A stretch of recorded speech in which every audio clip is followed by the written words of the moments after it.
Hi, thanks for joining us for the Family Plot, Gardening in the Mid-South. I'm Chris Cooper. Herbs add great flavor to food. Today we are harvesting and preserving them. That's just ahead on the Family Plot, Gardening in the Mid-South.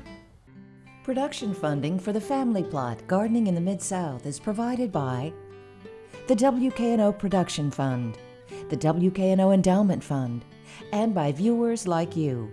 Thank you.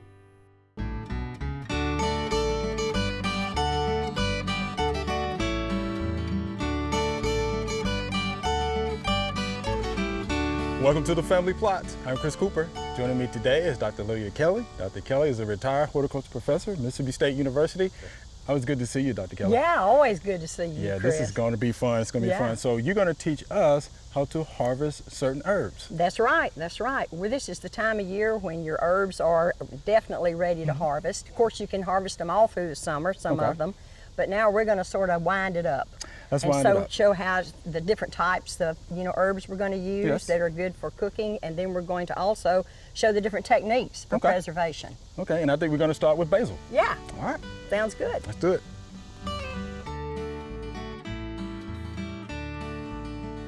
Okay, here's the basil plant that we're going to demonstrate how to harvest.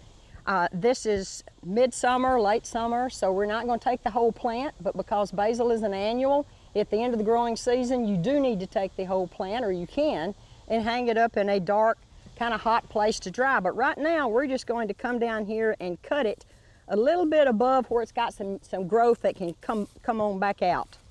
Okay, that's one. We're going to get a couple here or more. Find me a good branch here. There's a good one. Okay, I'm going to do that one, and then I'm going to do one more. I think I'm going to get right back here. Okay, now when you get that done,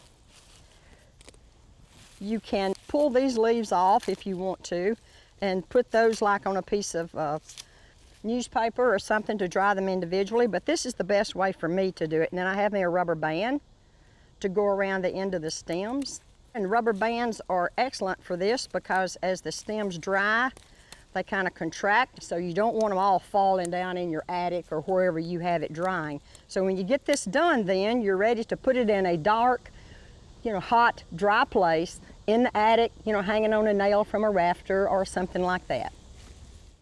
After several days in a hot, dry, dark place, our basil bunch that we gathered from the garden is ready to be removed from the stems and put in a nice little container. You can recycle your old spice jars and herb jars like we've done here, or you can use something really nice like this.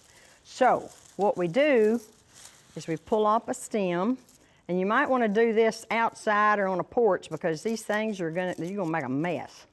But see, we just go down the stem, pull the leaves off, and now what you want to do is leave them whole if you can, because that preserves the flavor, and you crumble them right before you put them in whatever you're cooking.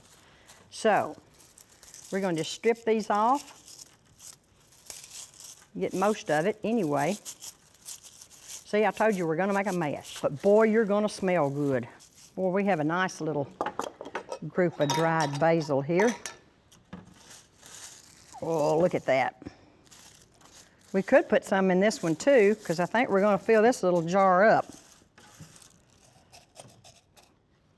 But you're going to store these in a dark, cool place. You don't want to put them in the sunlight, and that should stay at least for a year and have a lot of flavor. I put the year and the name of the herb on the jar.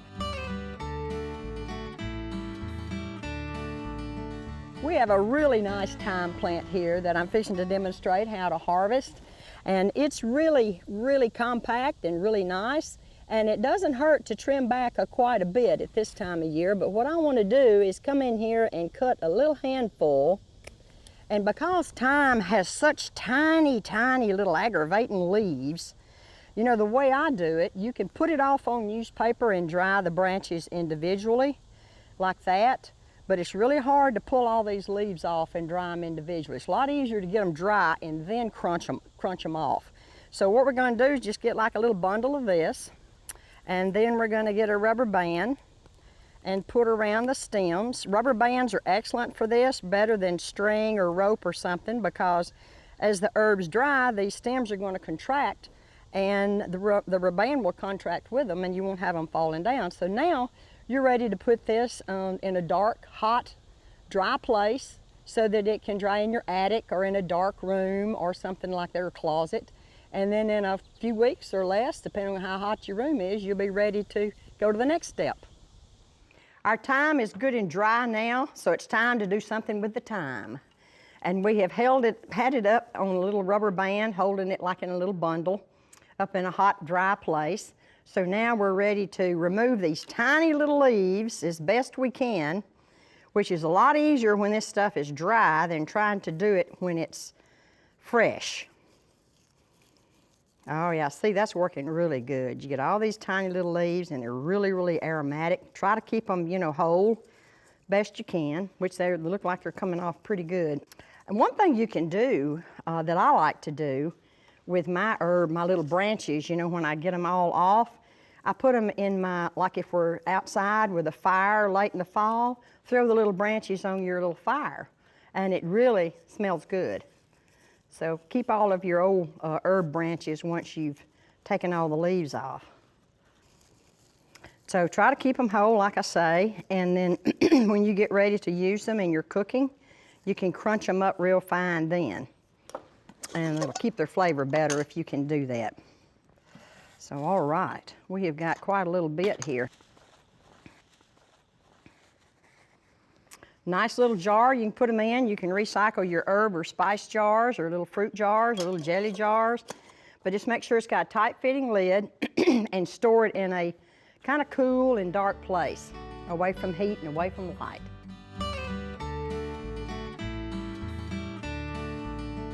All right, we have a really nice sage plant here, and sage has such large leaves. It's one of the only herbs that have these really large, fleshy, thick leaves. So we're going to dry it a little bit differently than some of the other herbs that you can bundle together with a rubber band. So because it has such thick leaves, we're going to get a branch, and we're going to, and of course this is dirty, so we need to probably wash those off. So I'm going to, all in my pan, I'm going to use some of these upper leaves for what we're wanting to demonstrate. But so you take the individual leaves, pinch them off, and then put them in a cookie sheet with like a paper towel or some kind of newspaper or some other absorbent paper. And this works really, really well for sage because it is so very thick.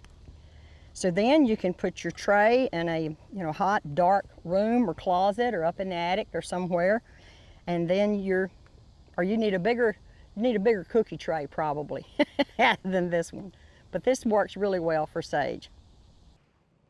After a few days in a hot, dry, and dark place, these sage leaves are ready to go to the next step and get them stored.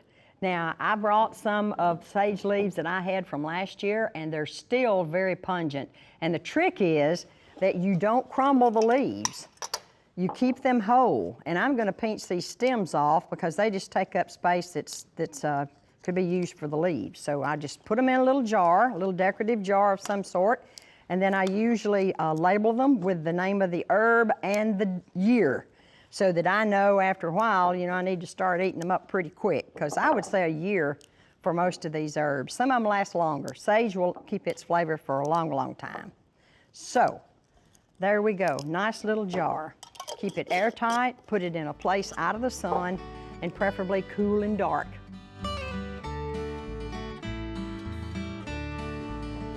We have this really nice parsley plant here, but I'm going to tell you, parsley does not dry and keep its flavor really well.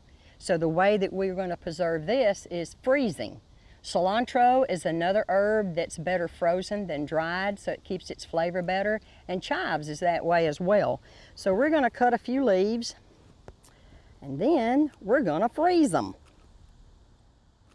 Now, one thing that I probably should mention is sometimes your herbs are dirty. So if they are, you probably need to wash them off, before they're dried or frozen, but always make sure they're good and dry. All the moisture's gone. They're good and air dried before you either freeze them or dry them. So okay, we're ready. We got our parsley ready to freeze. When you get ready to use it, you pull it out while it's still frozen. take some of the stems off if you've got some big stems, and then while it's frozen, you just chop it up. And you see with it being frozen, it chops up really easily. So that's the way you do parsley, and it holds its color, as you can see. You know, so it looks like fresh parsley. So there you're gonna fool all of your friends and neighbors. And they're gonna say, how did you have fresh parsley in the wintertime?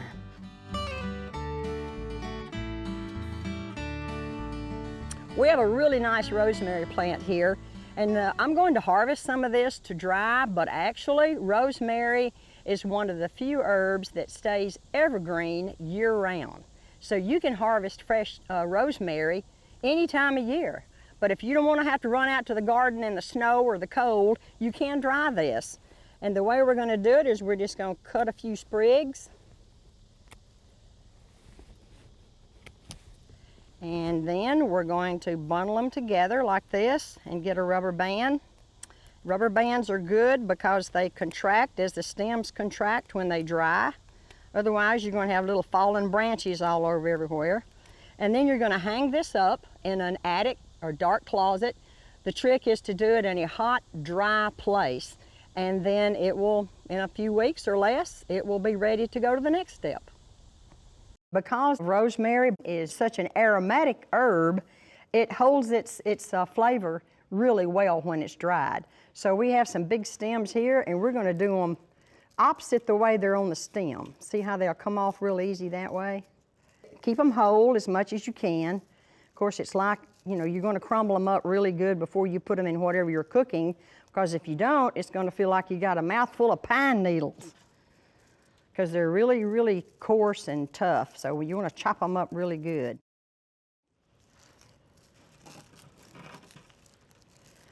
Oh yeah, boy, it smells real good. I love rosemary. It's got a really, really strong smell.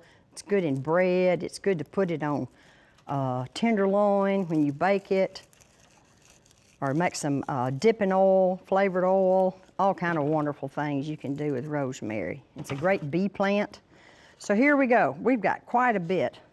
So we're going to keep the little leaves and needles whole and put it in a nice little jar with a tight fitting lid and keep it in a dark, dry place.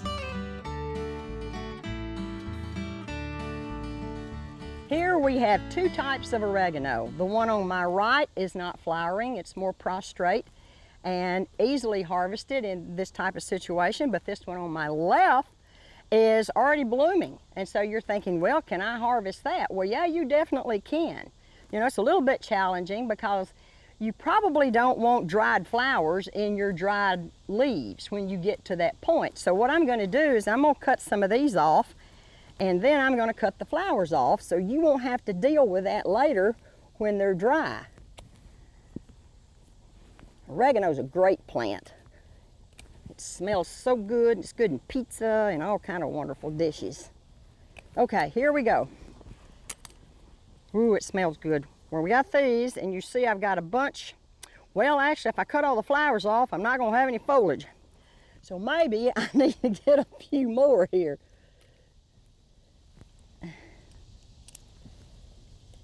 Yeah, that's a little better. So we'll have some to dry. So, okay, I'm going to cut these big old flower heads off. Let's see what we got left. Scissors sometimes work better than these nippers. There we go. Now we got a good little bunch of oregano. And we're going to have a good little pile of dry leaves when we get to that point. Then I'm going to take a rubber band and pull it around the stems to hold them real secure as they dry so the stems won't fall out of the rubber band. If you did that with a string or some rope or something, they might fall down as the stems shrink. So now you're ready to hang this up in a dark, hot place, and before long you'll be ready to get your little dry leaves and start cooking. Our oregano is ready to be taken off a stem and put in a container for storage. It's good and dry. It's been in a hot, dry, and dark place. And we remove the blooms. when we took it out of the garden. This one was blooming, so we went ahead and cut those blooms off. So now we're ready to just strip the leaves off the stems. And it's real easy to do when it's good, crispy, dry. And try not to mash up the leaves too much, because if you notice, it smells really good, and when you're crushing them up, you're releasing all of those volatile oils into the atmosphere, and they're not in the leaves anymore. So try to keep the leaves fairly intact when you strip them off. So we just keep pulling the leaves off. And in milder climates, oregano can stay fairly evergreen through the winter. I think it's classified more like a semi-evergreen, depending on what climatic zone you're in. Here where we live, it can look sort of bad in the wintertime, but you probably could still do a little harvesting. So here we go. We got a good little bunch of leaves here. And I'm doing pretty good trying to keep them fairly intact. Now we're going to use a nice little pretty decorative jar. You can use old herb or spice jars, whatever you have. Just make sure it's got a real tight fitting lid. And then you're ready to cook some spaghetti or whatever, pizza. So here we go. Needs to be airtight, good tight lid, and a dry place, cool place, out of the sun.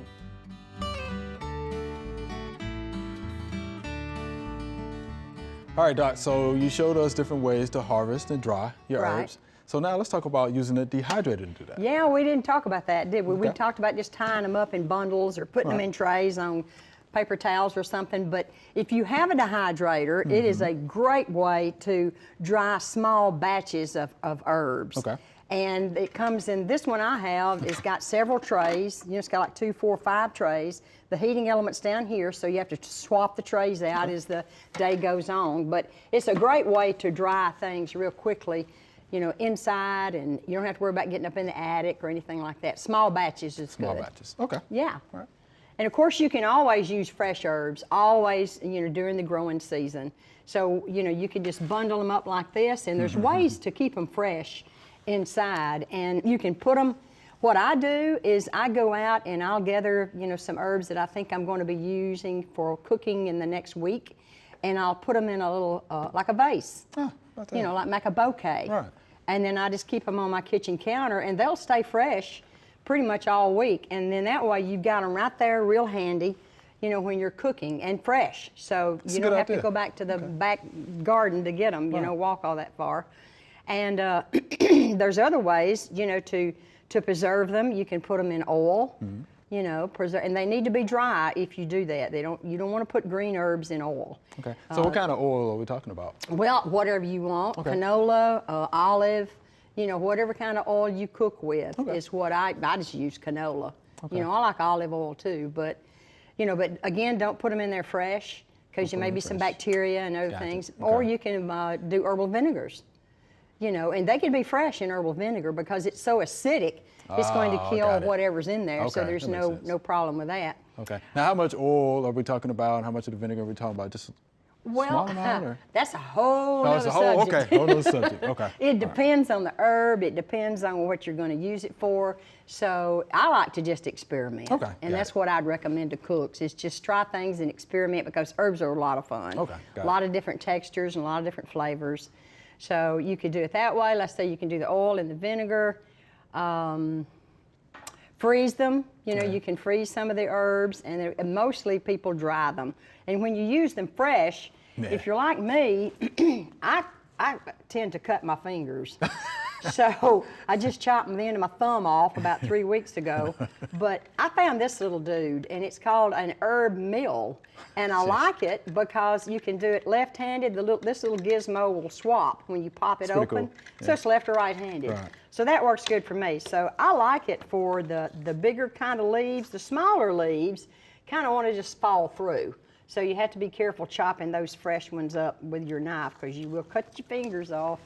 You got to be careful. All right, so you poke her down in there. Okay, in there. All right. And I just do it right over what I'm cooking. You know, if I'm like cooking spaghetti or whatever.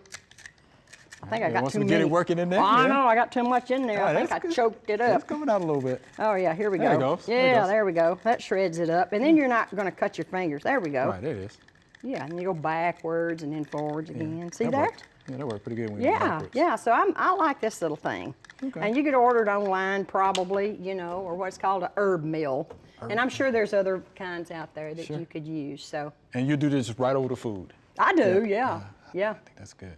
Like if I'm doing spaghetti or, you know, basil will go with anything that's got a tomato in it. Yeah, definitely love basil. It's really good, yeah. Doc, this has been so good. It smells so good in here. It does. Yeah. I wish the audience could smell it, you know, because we'd just so be all. Yeah, this has been so good. So thank you so much. We You're appreciate welcome. that much. It's been fun, Yeah. as always. Yes, as always.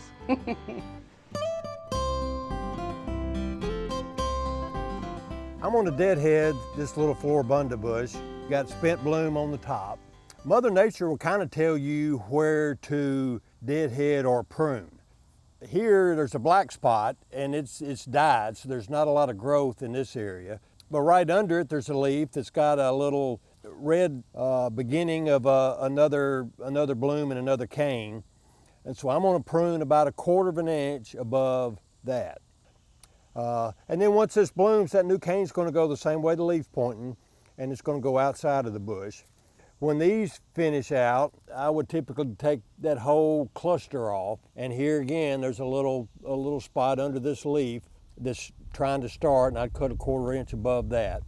If you see any rose hips, I'll just finger prune that. You want to get rid of the rose hips because it's creating seeds, and the rose will go dormant. So cut or pinch those off. Always wear gloves because these things will bite you. Over here, if you want to take this little stuff off, you can, or it'll fall off. And it just kind of dresses your bush up and help promote new growth. All right, here's our Q&A segment. You ready? These are some great questions, all right? So here's our first via email. My flowers were all in one patch. I moved them so they are not all next to each other. Now they look like this. I am watering them. What else should I do? And this is Charlie from Banbury, United Kingdom. I know, I saw that. You saw and it? I saw Did you see his it? picture, and I'm just like, I want to cry because I thought, bless his heart, they're just too big to move. Mm-hmm. You know, they look like they were pretty tall plants, and I think the only thing he can do now is maybe cut them back. Okay. Just cut them back some and keep them not flooded with water, but don't let them get dry, obviously, because Right. they've got to regenerate, you know, more roots and kind of root in good. Right. But if there's some that could be cut back, I'd cut them back. So you cut them back? I would. I Okay. think I'd cut them back because they're pretty floppy. Right. They look like they have wilted and flopped. Yeah. Just from being transplanted, you know, at the wrong time, bless his heart. Right. He should have, if you want to transplant. So yeah, what's the best time? Well, early in the spring, they're small. Okay. The smaller, you know, if you can handle them, the smaller the better. Okay. You know, so the transplant shock is not so bad, and you know, it's early in the season, Right. and the sun's not so intense, and you know, you don't get such bad weather. But in the United Kingdom, I wonder where Banbury is. Did you look that United up? Kingdom. Yeah, we need to look Is that that like up a next coast time. or something? Yeah, we need to look I that don't up next know. time. But that was interesting. Yeah, I saw them, and I just thought, oh Yeah, I was my like, goodness, God, maybe they'll recover. I hope they will. Yeah, I do too. And I also wondered too, they look kind of wet to me. Yeah, Like, they might have did. been Yeah, a little too wet. maybe flopped them over Yeah, with a flopped them water over. hose or something. Maybe they're going to Yeah. stand up. So Yeah, so just keep an eye on them. Keep an eye on them, Yeah. Charlie. We appreciate that question, all right? Yep. So thank you much. Good luck to you. All right, here's our next via email. Do you have any idea what I could do to encourage this brown turkey fig tree to produce figs that will get ripe? It produces hundreds of them, but only 10% ever get ripe. And this is Sammy. So Doc, what you think about that? About the old fig, right? The brown Yeah. turkey fig, which is, you know, Yeah, popular. it's been around like, yeah, gosh, forever, 100 years, yeah. long time. Right. But when I saw the picture, before I read the question, I thought he's asking about the winter kill. Yeah. You know, because it looks like my figs all got killed flat to the ground. Okay. And I'm in zone 7 in North Mississippi, so it's coming. They're coming out, but I'm not going to have any figs because the little old stems are just not big enough to bear. But I think his problem may be, if this is an ongoing problem, it may be just a stress. You know, because we've had irregular watering Yes. or raining, and we've had high temperatures with high humidity. Yes. Now, where is Sammy? He doesn't say, We does don't he? know what Sammy is, but yeah, all of But those factors. It's maybe probably in somewhere the down south. in this area. Yeah, it's brown he's turkey. probably in the Right. south. So if it's a brown turkey, Right. because he couldn't be up north, Right. couldn't grow it. But anyway, I think it's they're susceptible to stress. Stress being lack of water or irregular watering, dry spells and wet spells, and then also high humidity. And you know what I would say is to irrigate and mulch them. That's what I would say. Yeah, I always mulch my would mulch figs them. because I know they're shallow rooted. Yes. Number one, they Yes. have very shallow roots. So when you have dry weather, they're going to get stressed out. Yep. You know, if they're not watered. So I would agree with that, Doc. That's good stuff. Mr. John, anything you want to add to that? No, I know people who, pull the figs off before they're really ripe because they don't want to give them to the birds. Right. Essentially. Oh, yeah. Squirrel. But this, he says they never ripen at all. That's a different. Right, yeah, only sort 10% of- yeah. ever get ripe, and that's due to some type of stress. That's that stress Right, that's the thing. stress. I would think it's a stress I situation. would definitely think that as well. So if he can get his handle on the watering, he can't do anything about the humidity. Yeah, can't do anything about that. And mulch, I think that's most important. And then just regular fertilizing. I think That that'll would, work. All right. maybe that'll help. All right. Maybe that'll help, Mr. Sammy. Thank you for that question. We appreciate that much. All right, so Dr. Kelly, Mr. Tom, John, we're out of time. Thank you much. Yep. All right. Thank you. It's been fun. All right, it's been fun. Remember, we love to hear from you. Send us an email or letter. The email address is familyplot@wkno.org, and the mailing address is Family Plot, 7151 Cherry Farms Road, Cordova, Tennessee 38016. Or you can go online to familyplotgarden.com. That's all we have time for today. Thanks for watching. If you want to learn more about the herbs we picked today or watch us plant the herb garden, head on over to familyplotgarden.com. Be sure to join us next week for the Family Plot Gardening in the Mid-South. Be safe.